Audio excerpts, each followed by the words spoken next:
शिक्षा और अनुसंधान विश्वविद्यालय अधीनस्थ प्राणी चिकित्सा विज्ञान और प्राणीपालन प्रतिष्ठानर सूक्ष्म जीव विज्ञान विभाग में मोट 4 जन अध्यापक और अध्यापिका अछंती जो माने शिक्षादान एवं गवेषणा सहित प्राणी चिकित्सा विज्ञान रे निजको नियोजित करिसेंती। आपण को कहवाको मते सुख लगे वातावरण रो आमे निजको बाहर करी प्रयोगशाला रो बाहर मध्य जाई चाषी मानकर संगे मिसी तांकर सुविधा असुविधा तांकर चाषी मानक पाखरे प्राणी मानकर थारा रखिथिबा प्राणी मानक पाखरे की रोग हेउछि से रोग मानकर निराकरण किपरि करिवा रोग निरूपण किपरि करिवा भविष्य रोग नहा पई किभଳି टीकादान करिवा ए संक्रांत रे तांकु आमे सहयोग करू। आममानकर छात्र मानकर जदि देखिबे से माने प्रत्येक यही भली वातावरण रे खुशी मणुचंती पढ़िया पाई भल पाउचंती कहीं ना आमे एभली जिनस तांको दउचो खाली पुस्तक रे थिबा पाठ न पढ़े तांको हातरे काम शिखाया पाई मध्य आमे चाहूचो से काम हातरे शिखते निज हातरे शिखिले जो सुख मिले से पाठरे पढ़िले सेतिकी सुख मिले नहीं। प्राणी चिकित्सा विज्ञान और प्राणीपालन प्रतिष्ठान 2023 मसीह प्रतिष्ठित होइथिले मध्य खूब कम समय मध्य एहार उन्नति यथेष्ट परिमाण में परिलक्षित हुए।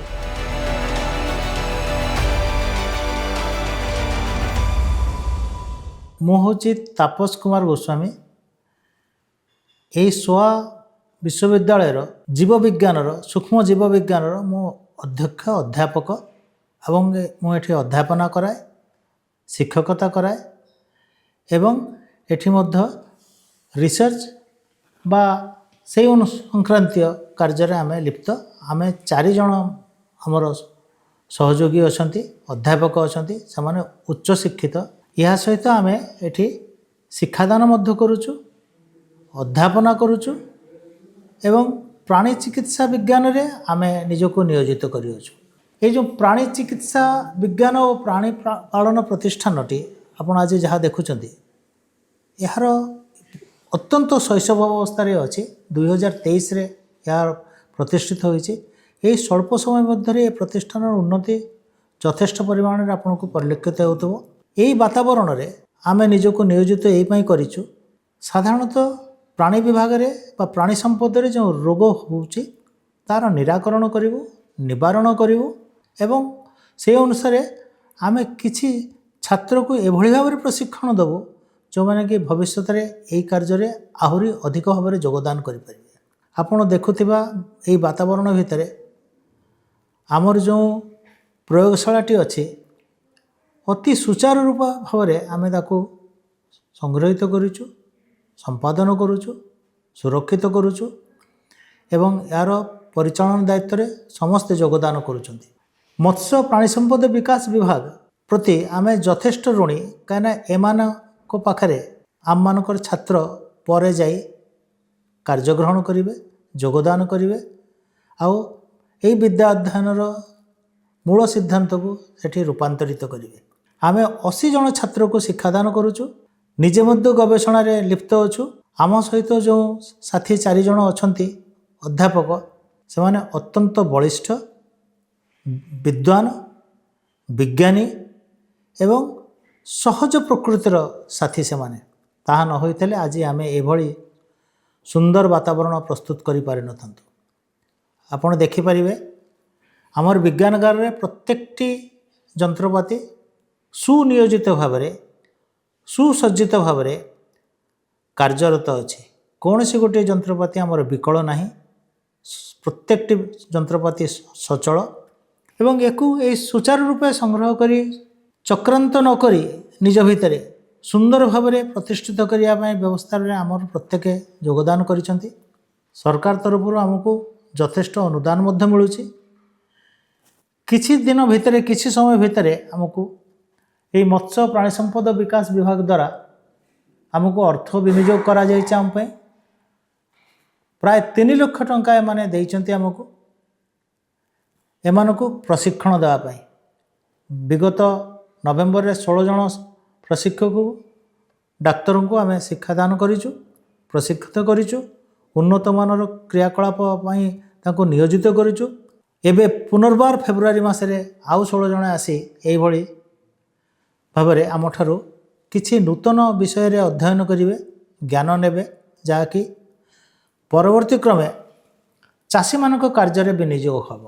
ଆପଣଙ୍କୁ କହିବାକୁ ମୋତେ ସୁଖ ଲାଗେ, ଏଇ ବାତାବରଣରୁ ଆମେ ନିଜକୁ ବାହାର କରି ପ୍ରୟୋଗଶାଳାରୁ ବାହାରେ ମଧ୍ୟ ଯାଇ ଚାଷୀମାନଙ୍କର ସାଙ୍ଗରେ ମିଶି ତାଙ୍କର ସୁବିଧା ଅସୁବିଧା, ତାଙ୍କର ଚାଷୀମାନଙ୍କ ପାଖରେ ପ୍ରାଣୀମାନଙ୍କର ଧାରା ରଖିଥିବା ପ୍ରାଣୀମାନଙ୍କ ପାଖରେ କି ରୋଗ ହେଉଛି, ସେହି ରୋଗମାନଙ୍କର ନିରାକରଣ କିପରି କରିବା, ରୋଗ ନିରୂପଣ କିପରି କରିବା, ଭବିଷ୍ୟତରେ ରୋଗ ନ ହେବା ପାଇଁ କିଭଳି ଟିକାଦାନ କରିବା, ଏ ସଂକ୍ରାନ୍ତରେ ତାଙ୍କୁ ଆମେ ସହଯୋଗ କରୁ।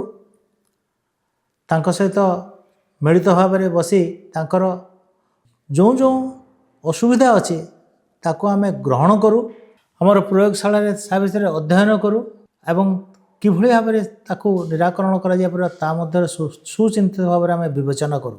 ହୁଏତ ସବୁଥିରେ ସାଫଲ୍ୟତା ଆମେ ଅର୍ଜନ ନ କରିପାରୁ, କିନ୍ତୁ ଏହା ପ୍ରତି ଆମେ ସଚେତନ ଏବଂ ଅବିରତ ଆମେ କାର୍ଯ୍ୟରତରେ ବିନିଯୋଗ କରିଅଛୁ।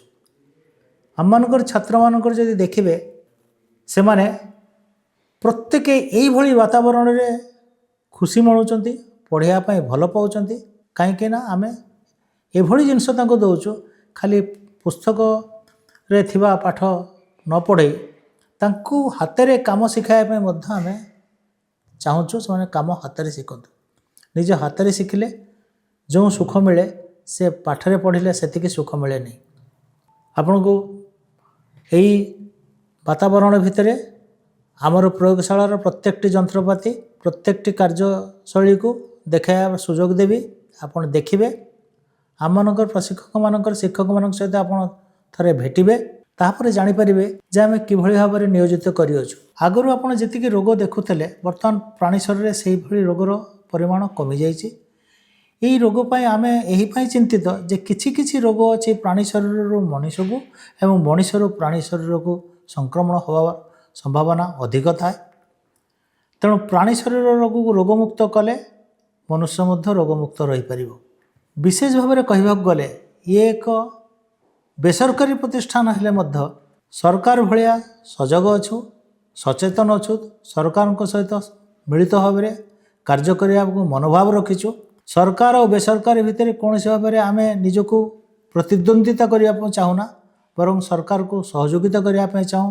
ଓଡ଼ିଶା ମାଟିରେ ଏ ସଂସ୍ଥାନ, ଓଡ଼ିଶା ସରକାରକୁ ସହଯୋଗ କରିବା ଆମର କର୍ତ୍ତବ୍ୟ। ପ୍ରାଣୀ ଚିକିତ୍ସକ ତିଆରି କରିବା ଆମର ଧର୍ମ।